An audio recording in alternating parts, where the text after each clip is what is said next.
E o tema de hoje é o caminho da reconciliação. Durante 5 semanas a gente já conversou sobre José com foco no Egito e aquilo que aconteceu com José no Egito. A forma como Deus esteve tão presente com ele, na prisão, no sofrimento.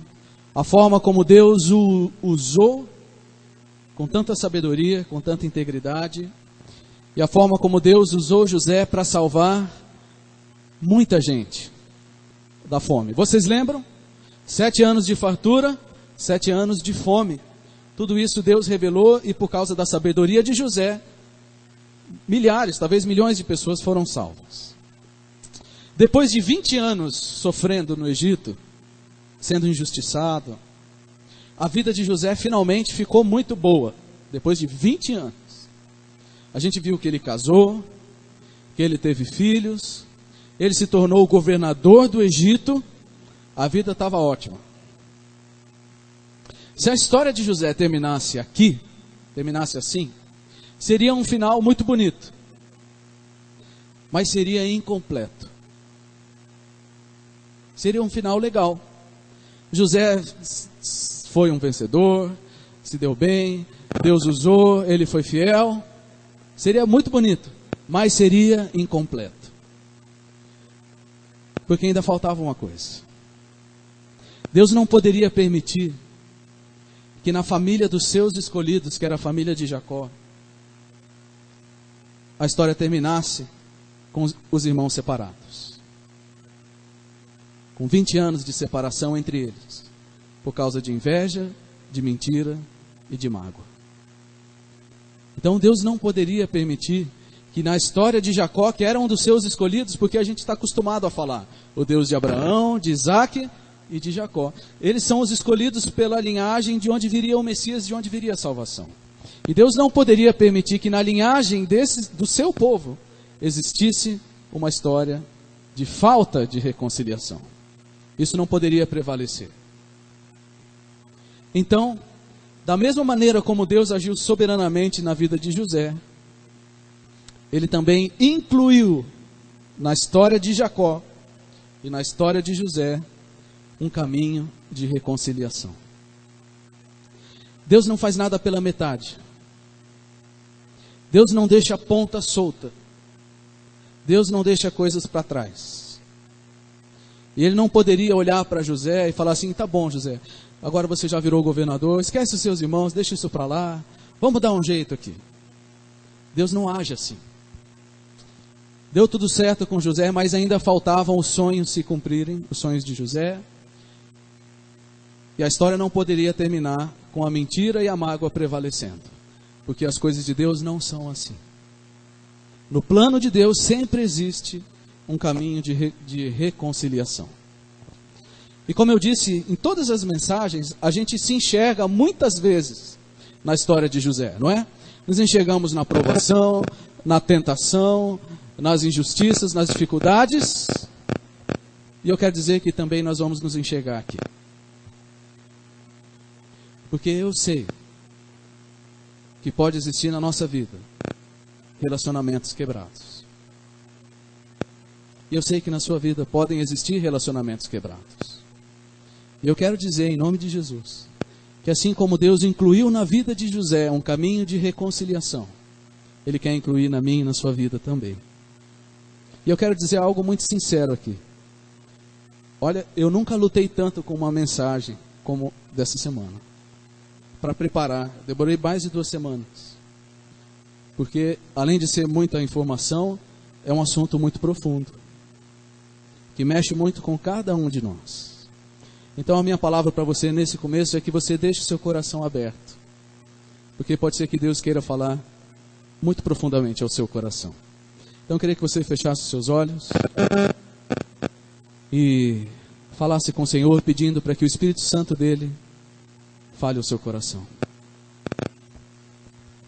Se tiver algum celular aí perto da mesa de som, pode tirar, por favor, porque dá interferência. Feche seus olhos, vamos orar. Pai querido, nós consagramos esse tempo de reflexão ao Senhor. Porque o Senhor é o Deus de reconciliação e de recomeços. E assim como o Senhor incluiu na história de José esse caminho, nós também queremos estar abertos para ouvir o que o Senhor tem a nos dizer. O Senhor é quem conhece as histórias, e o Senhor é quem conhece a vida de cada um que está aqui. Por isso, Deus, faz aquilo que só o Senhor pode fazer, através da Tua palavra. Em nome de Jesus. Amém. Amém. O caminho da reconciliação, ele envolve assuntos muito profundos, como quebrantamento, arrependimento e perdão. Não dá para a gente falar rapidamente sobre esses assuntos. Então hoje eu vou falar só sobre quebrantamento. E semana que vem nós vamos falar sobre arrependimento e perdão. Então, esse é o caminho da reconciliação na história de José e que pode ser também verdade na minha e na sua vida. Essa história toda começa no capítulo 42 de Gênesis. E hoje nós vamos passar por 3 capítulos, 42, 43, 44. Mas fiquem tranquilos que eu vou tentar terminar no horário. Tá? Mas imagina a cena. A gente até agora falou de José no Egito. E agora, como se fosse um filme, a cena muda. Então a gente sai do Egito e volta para Canaã, onde é a terra de José. A gente sai do palácio de Faraó e vai para a casa de Jacó. E o que está acontecendo no mundo nesse momento? Fome. Já é do primeiro para o segundo ano de fome. Já veio 7 anos de bênção e agora começou a fome. E a fome chegou no Egito e chegou até Canaã. E lá a gente encontra Jacó com seus 11 filhos. E o texto diz o seguinte: quando Jacó soube que no Egito havia trigo, disse a seus filhos, antes que a gente se esqueça, a gente sabe o que aconteceu com José. Eles não tinham a menor ideia. Na cabeça de Jacó, José tinha morrido. E na cabeça dos irmãos, eles sabiam que eles tinham vendido José, mas eles não sabiam o que tinha acontecido. Tá? Então a história começa por aí. Quando Jacó soube que no Egito havia trigo, disse a seus filhos, por que estão aí olhando uns para os outros? E disse ainda, ouvi dizer que há trigo no Egito. Desçam até lá e comprem trigo para nós, para que possamos continuar vivos e não morramos de fome. Assim, 10 dos irmãos de José desceram ao Egito para comprar trigo.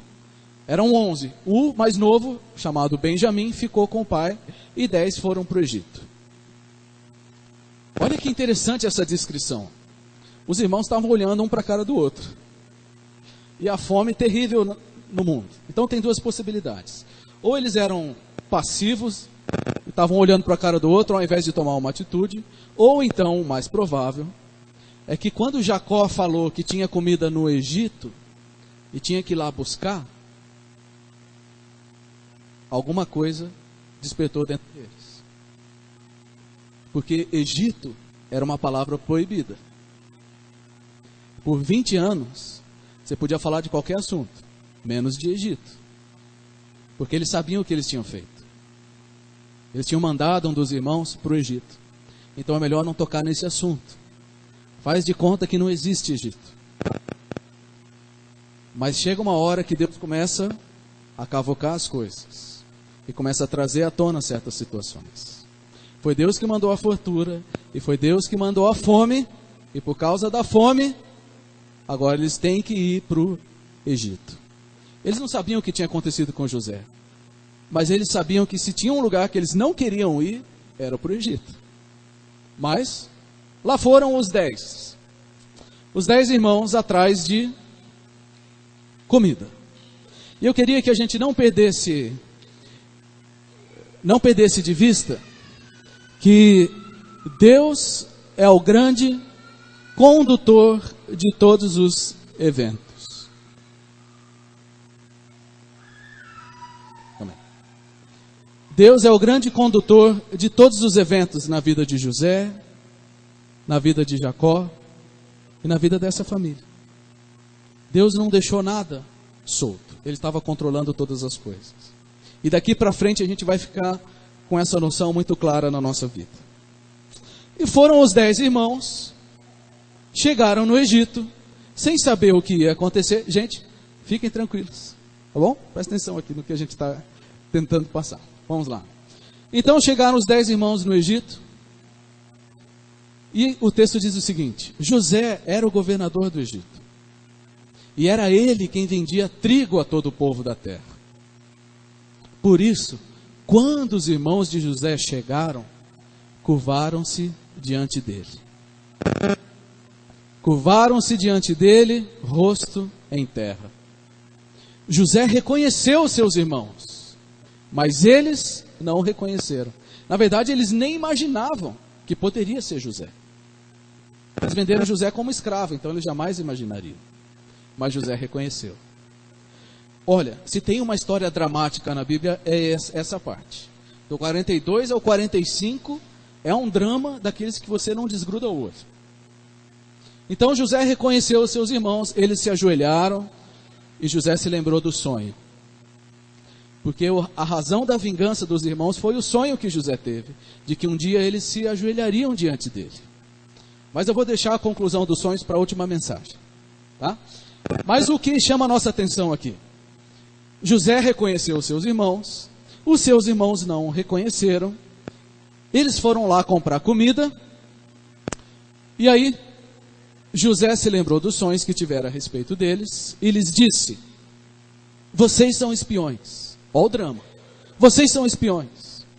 E vieram para ver onde a nossa terra está desprotegida. E eles responderam: não, meu senhor.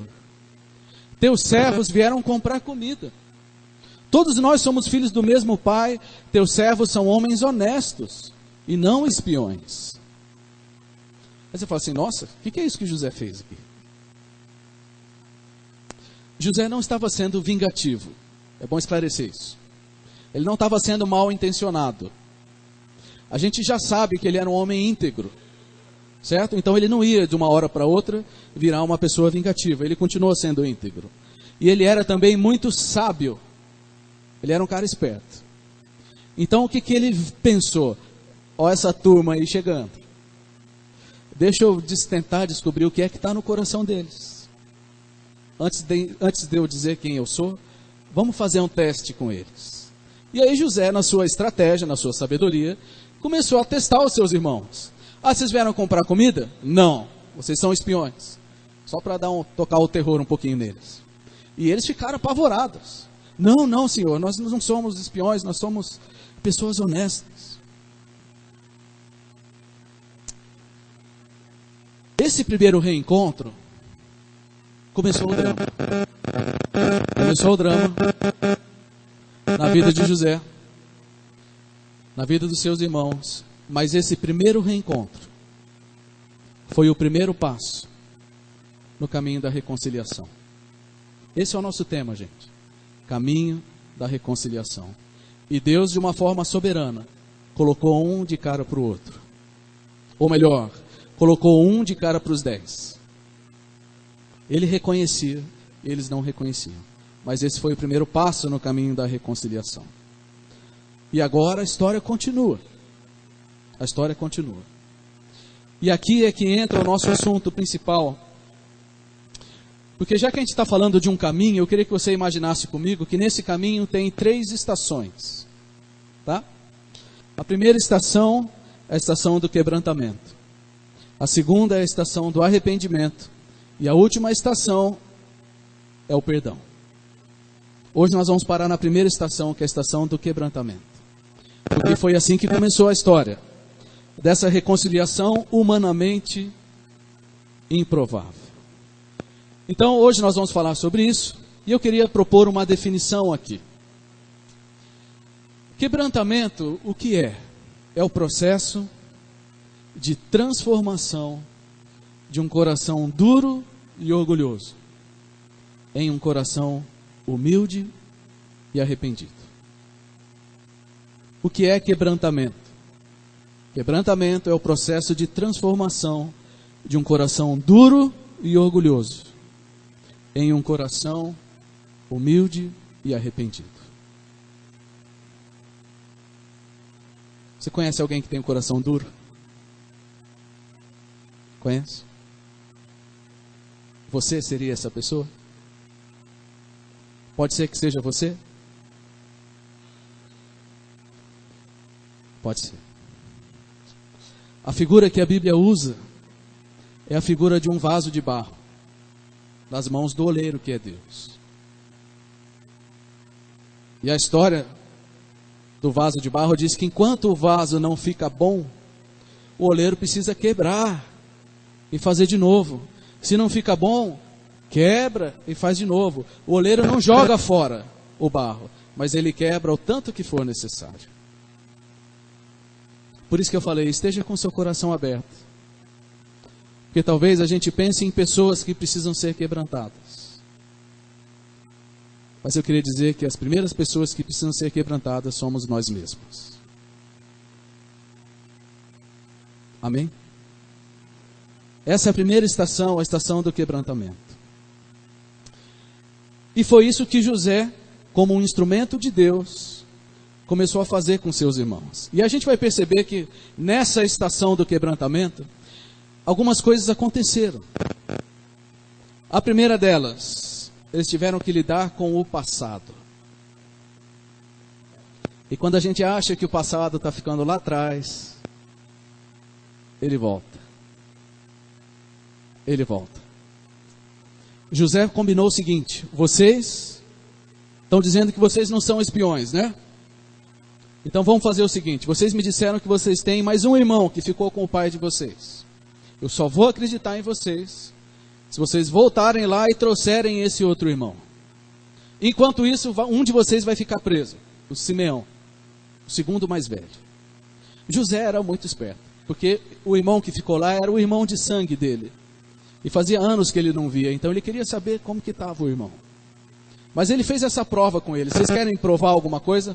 Vão lá e tragam seu irmão para cá. Mas antes disso ele deixou todos eles presos por 3 dias. Para eles sentirem um pouquinho como que é bom ser preso injustamente. Mas a hora que eles estavam presos, e a hora que José combinou com isso, eles tiveram entre eles, sem saber que José entendia, eles tiveram uma conversa muito interessante. Eu queria que você lesse aqui comigo. Ao acordo de José com eles: se vocês são homens honestos, deixem um de seus irmãos aqui na prisão, enquanto os demais voltam levando o trigo para matar a fome das suas famílias. Tragam-me, porém, o seu irmão caçula, para que se comprovem as suas palavras e vocês não tenham que morrer. Olha a conversa deles. Eles se prontificaram a fazer isso e disseram uns aos outros: certamente estamos sendo punidos pelo que fizemos a nosso irmão. Qual irmão? José. Quantos anos atrás? 20. O passado pode ficar longe, mas ele não pode ser apagado. Ele só pode ser apagado pelo sangue de Jesus. Estamos sendo punidos pelo que fizemos a nosso irmão. Nós vimos como ele estava angustiado e quando nos implorava por sua vida, lembra no poço? Mas não lhes demos ouvidos. E por isso nos sobreveio essa angústia. Rúben respondeu: eu não disse para vocês, eu não lhes disse que não maltratassem o menino, mas vocês não quiseram me ouvir. Agora teremos que prestar contas do seu sangue. Foi 20 anos ou 20 dias? Para uma consciência culpada, não faz diferença. Porque o poder de uma consciência culpada é impressionante, não é? Na primeira hora que a situação apertou, o que eles lembraram? Está vendo? Estou sendo castigado. Fui fazer coisa errada, agora Deus está me castigando. Quem nunca passou por isso? Você faz uma coisa errada, sai de manhã, fura o pneu. Está vendo? Deus está me castigando. Chega atrasado em algum lugar, dá tudo errado. Na hora você pensa: está vendo? Deus está me castigando. Tudo bem, nas coisas pequenas faz parte, mas nas coisas grandes, durante muito tempo, durante 20 anos. Isso é o que se chama de uma vida miserável. Viver assim por tanto tempo é uma vida miserável. Porque tudo que acontece vai parecer que aquele espinho está enfiando na sua consciência. Difícil esse tema, não é, gente? Difícil. Mas é necessário. É necessário. Porque, como eu disse no começo, eu sei que no nosso meio, porque nós somos seres humanos, eu sei que no nosso meio existem relacionamentos rompidos. Mas eu espero que você não espere 20 anos para abraçar o caminho da reconciliação. Não estou dizendo que em todos os casos tudo tem que voltar a ser como era antes. Dependendo da situação, isso é impossível. Mas o coração tem que estar resolvido. E o perdão tem que estar consumado. Mas tudo isso só começa com o quebrantamento. Então, nessa primeira estação do quebrantamento, é importante lidar com o passado. E a gente vai perceber que eles começaram a fazer algumas coisas diferentes a hora que a coisa apertou na vida deles. Porque Deus foi aumentando a temperatura do forno, e aí eles foram sentindo a dor. E a dor ensina. A dor ensina. Porque vocês vão lembrar que eles eram mentirosos. Porque eles mentiram para o pai. Eles falaram, ó, seu filho morreu, um animal o matou, está aqui a roupa suja de sangue. Uma mentira cara de pau, sem vergonha. E ficaram 20 anos sustentando essa mentira. Mas agora, com a dor da consciência, a gente percebe que eles começam a fazer algumas coisas diferentes. Porque José mandou eles de volta para casa. Vão lá trazer o Benjamim. E quando eles voltaram para casa, e o pai perguntou, ué, mas está faltando um, mais um. Cadê o Simeão? Sabe o que eles fizeram? Contaram a verdade. Ó pai, aconteceu o seguinte. A gente falou isso. E o moço lá, o governador, mandou a gente voltar e trazer o outro irmão. Senão a gente não vai nem comprar comida, nem trazer o Simeão de volta. Contaram a verdade bonitinho. Do jeito que tinha que ser. Porque a dor ensina. Outra coisa. José, na sua estratégia, ele botou o dinheiro da comida de volta na bagagem deles. Botou escondido, botou o dinheiro de volta. Como parte do teste. E quando eles chegaram no meio do caminho, eles abriram a bagagem e estava lá o dinheiro. E agora? O que a gente vai fazer? E vocês vão se lembrar que eles venderam José por 20 moedas de prata. Que era pouco, mas demonstrava um coração interesseiro. E que se aproveitava das situações para levar vantagem. E olha, devolveu o dinheiro, olha que oportunidade de levar vantagem. Mas sabe o que aconteceu? Quando eles voltaram para o Egito, na segunda vez, que eu vou entrar daqui a pouco, eles devolveram o dinheiro, e eles contaram exatamente o que tinha acontecido. Olha, moço, deixa eu ver se está aqui. Não está. Olha, moço, a gente comprou, a gente pagou, e no meio do caminho o dinheiro apareceu de volta. A gente não sabe o que aconteceu, mas está aqui o dinheiro de volta. A gente não roubou, por favor. Gato escaldado tem medo de água fria, né? Esses ditados horríveis. Outro ditado, né? Cachorro picado por cobra tem medo de linguiça. É assim. A dor ensina. Os irmãos aqui, eles estavam passando um perrengue. Deus estava indo a fundo na vida deles. Tirando as coisas do passado. Provando os erros do passado. E tem certos erros na nossa vida que enquanto não forem confrontados e vencidos, não tem reconciliação. Esse era o objetivo de Deus. E essa era a estratégia de José. Tem uma parte muito bonita aqui, que é a preocupação com o pai Jacó. Eu quero ler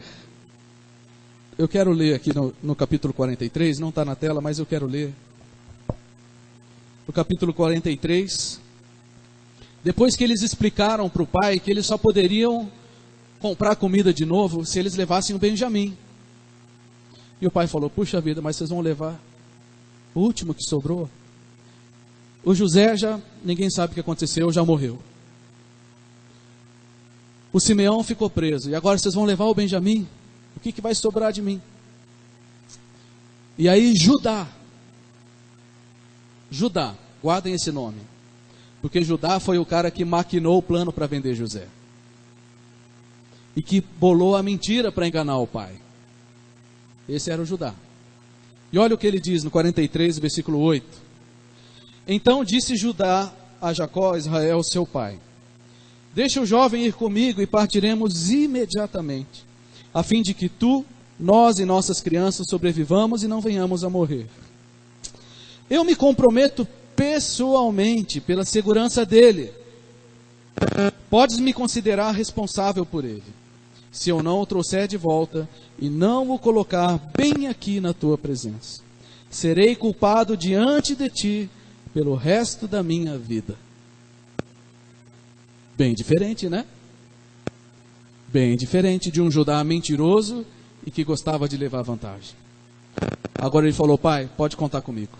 Eu estou me comprometendo e eu assumo a responsabilidade. A dor em cima. Mas demorou 20 anos para as coisas se arrumarem. Precisa demorar tudo isso? Precisa demorar tudo isso? Não podia ter sido bem antes? E ter poupado 20 anos de angústia? A outra etapa da estação do quebrantamento é que eles tinham que reconhecer os erros. A primeira etapa é lidar com o passado. Não tem quebrantamento sem ver o que ficou para trás. E não tem quebrantamento sem reconhecer os erros. E aqui a palavra-chave talvez seja confissão. Confissão de culpa. Confissão daquilo que foi feito de errado. Vamos seguir na história. Os irmãos voltaram mais uma vez para o Egito. E dessa vez eles levaram Benjamim com eles. Quem que eles encontraram de novo para comprar mais alimento? José. Que eles ainda não sabiam que era José. Então lembra, é tudo um teste que José está fazendo com eles como um instrumento de Deus também. E aí, José fica muito feliz. Encontra o seu irmão Benjamim. E vale a pena aqui dizer que por 3 vezes, o texto diz que José teve que sair para chorar. Ele teve que sair para chorar. Porque o teste foi intenso para os irmãos, mas foi intenso para ele também. Estar de novo frente a frente com aqueles irmãos não era coisa simples. Não era coisa simples. Mas enfim, eles chegaram com Benjamim. José devolveu o Simeão, soltou o Simeão, eles se reencontraram. E aí José deu um banquete para eles. Isso a gente vai falar na última mensagem. Deu um banquete para eles, colocou todo mundo sentado em ordem de idade, os 11 irmãos, e eles foram ficando intrigados. O que será que está acontecendo? E ele serviu Benjamim 5 vezes mais do que os outros. Só parte do plano, parte do plano. Terminou aquele banquete, eles compraram a comida, e agora ele falou: voltem, vão embora. Caso encerrado, podem voltar para casa. E aí aqueles irmãos se reuniram e pegaram o caminho de volta para Canaã. Agora você imagina o alívio deles. Acho que tinha um ufa escrito assim do tamanho do mundo na cabeça de cada um. Ufa, conseguimos comprar comida, devolvemos o dinheiro, nosso irmão Simeão foi solto, deu tudo certo com Benjamim, não, vamos voltar a entregar ele para o pai, que bom, vamos embora rápido antes que aconteça alguma coisa, e foram voltando para Canaã. Só que eles não sabiam. Isso não é fogos, não é rojão não, tá gente, é interferência. E eles não sabiam que José na última etapa do plano dele, ele tinha colocado o copo de prata na sacola do Benjamim, escondido. E aí eles estavam lá naquela alegria, voltando para casa, aquele alívio, ufa, que bom, deu tudo certo. Aí andaram um pouquinho, daqui a pouco, barulho de sirene. Oi, polícia. Chegou a gama egípcia. Chegou a polícia. Para tudo, para todo mundo. Aí eles falam assim, não acredito. Não é possível. Não é possível. O que será que está acontecendo? Aí o guarda falou, eu estou resumindo porque são 3 capítulos, tá? O guarda falou, vocês não têm vergonha? Não falou assim, mas poderia ter falado.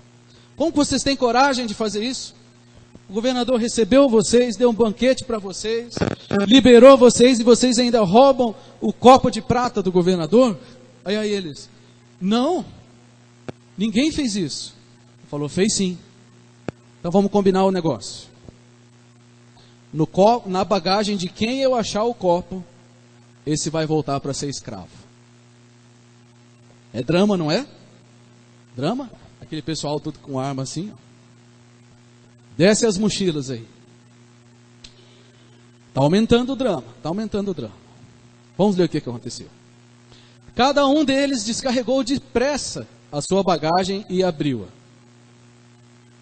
O administrador começou então a busca, desde a bagagem do mais velho até a do mais novo.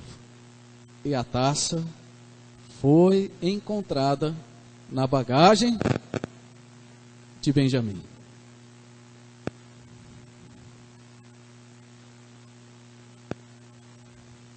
Sabe quando o pior pesadelo se torna realidade? Era esse caso aqui. A casa caiu. A casa caiu e caiu bonito. Estava indo tudo bem. E agora? E agora? O que vai acontecer? O que vai acontecer?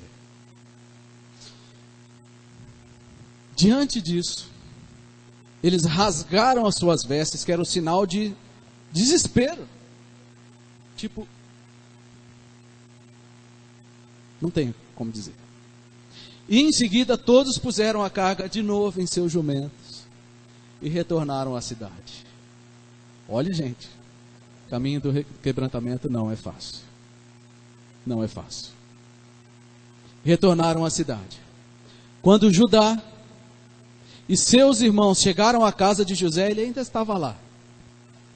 E então se lançaram ao chão perante ele. Lembra dos sonhos? E aí José deu uma prensada neles. E falou, quer dizer então que vocês roubaram meu copo? Então o Benjamim vai ser escravo e vocês podem voltar para casa. E aí eles, não. Agora não. E aqui é o último teste. Porque aqueles homens já tinham abandonado um irmão. Lembra? O José que estava falando com eles. Eles já tinham feito isso uma vez. E a última parte do teste era, vocês vão fazer de novo? Vocês têm a chance de abandonar o seu irmão de novo. Vocês vão repetir a mesma coisa? Mas como eu falei, Deus não trabalha pela metade. Ele quebrou o vaso, mas Ele está reconstruindo o vaso. E aí a gente vê o clímax da história. Imagina aquela tensão. Agora ele vai ser escravo, vocês podem ir embora. E aquele desespero tomando conta. E aí Judá se adianta.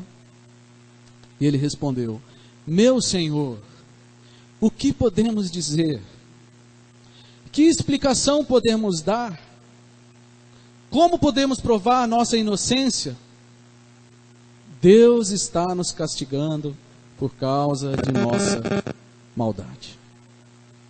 Primeira vez que eles falam Deus. Deus está nos castigando por causa de nossa maldade. Todos nós voltamos para ser seus escravos. Todos nós. E não apenas nosso irmão, com quem foi encontrado o copo de prata. Bem melhor, né? Bem melhor. Agora eles poderiam ter falado: Benjamim, sinto muito, não sei o que você fez, mas problema seu, agora você se vira. Mas o trabalho de Deus no quebrantamento funcionou. E agora aqueles homens cruéis, impiedosos, mentirosos, agora estavam quebrados. E Deus quebrou em pedacinho bem pequeno. Quebrou o orgulho, quebrou o coração duro, quebrou a mentira. E agora eles estão ali prostrados diante de José, que eles nem sabiam que era José, dependendo da graça e da misericórdia daquele a quem eles humilharam. O que será que José vai fazer? José olha, e o que ele vai fazer, nós vamos ver na semana que vem.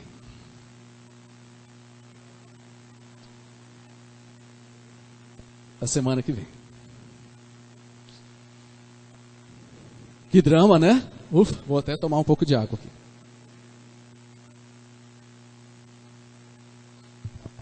Mas o quebrantamento, ele só se completa quando ele chega nesse ponto, com a confissão da culpa.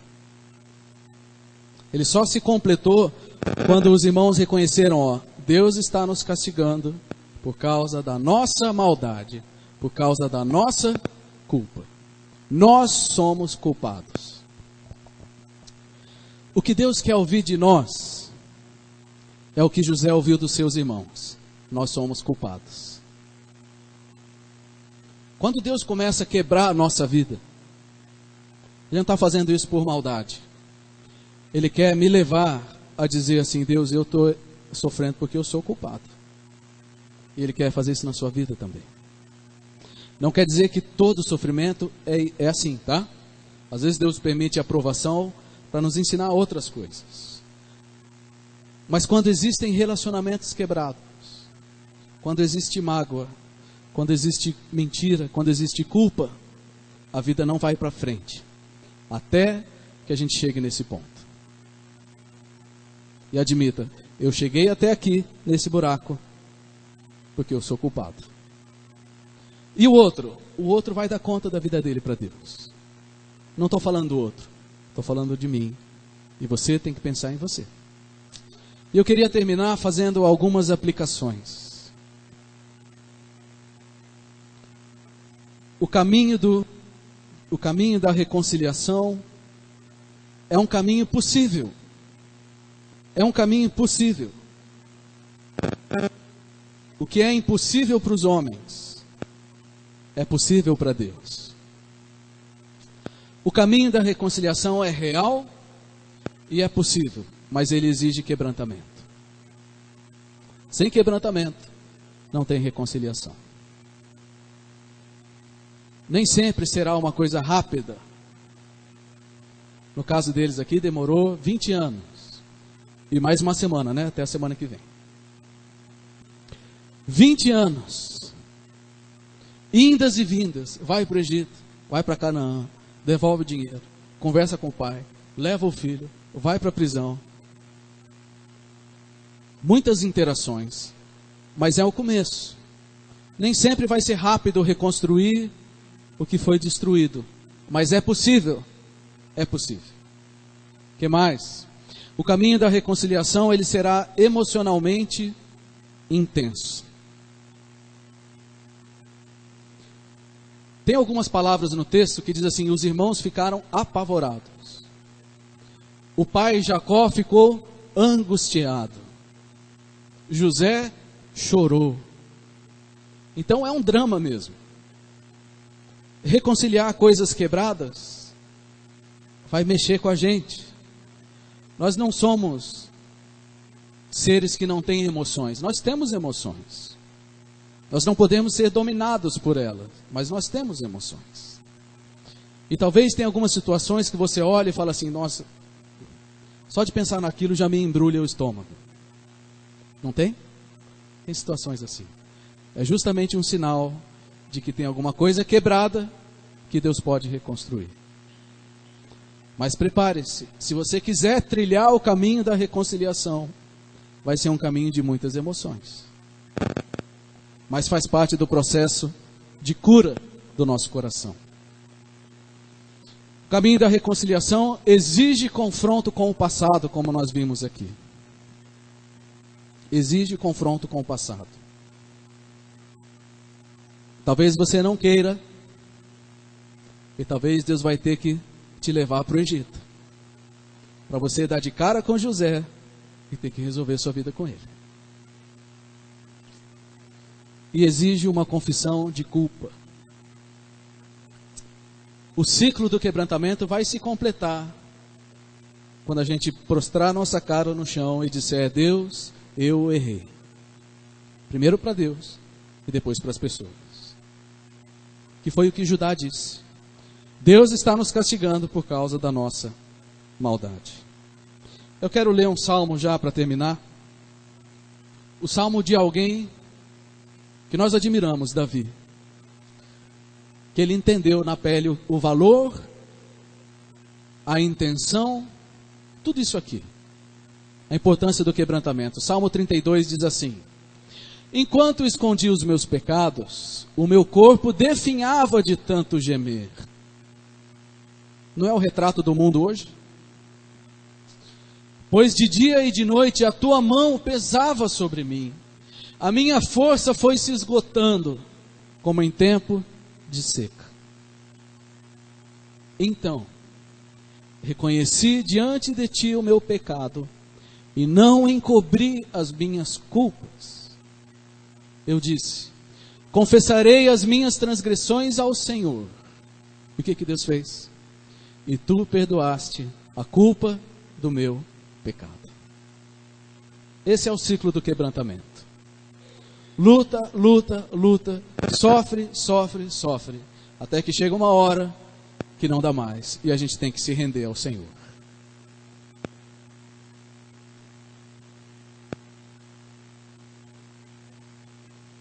Se na sua vida existem relacionamentos rompidos, se existe mágoa, se existe mentira, se existe culpa, essa palavra do Senhor para você. Você não precisa viver assim. Como o começo do Salmo 32. Ninguém precisa viver uma vida miserável de peso. Não é isso que Deus quer. Por isso que Ele nos propõe o caminho da reconciliação. Porque Ele quer que a gente chegue no final. Ele quer que José faça as pazes com seus irmãos, que os perdoe e que eles escrevam uma nova história, porque Deus é um Deus de recomeços. Deus é um Deus de recomeços. Mas para isso é preciso que a gente abrace o caminho da reconciliação. E eu quero terminar com uma palavra de esperança. Uma palavra de esperança. No Salmo 34, 2 salmos depois do 32. Onde o mesmo salmista diz assim: o Senhor está perto dos que têm o coração quebrantado, e salva os de espírito abatido. O caminho do quebrantamento é difícil, mas sabe que Deus dá cada passo junto com a gente. Em cada passo. Para Canaã, para o Egito. Para Canaã, para o Egito. Deus está do nosso lado. Se o desejo é acertar as coisas, é ter um coração quebrantado, Deus vai estar com você. Amém? Eu não sei se os seus desafios são com relação a algum parente, o que é mais comum. Eu não sei se os seus desafios são com algum amigo, que a relação ficou tumultuada. Eu não sei se o seu desafio é com relação a alguém do seu trabalho. Mas eu queria te desafiar a que você fosse aquele que dá o primeiro passo no caminho da reconciliação. Não espere o outro. E não espere Deus mandar fome na sua vida. Aproveite a chance e vai logo. Vai logo. Nós vamos cantar uma música que nos lembra que nós somos um vaso nas mãos do oleiro. E como eu disse, é um desafio pregar sobre isso.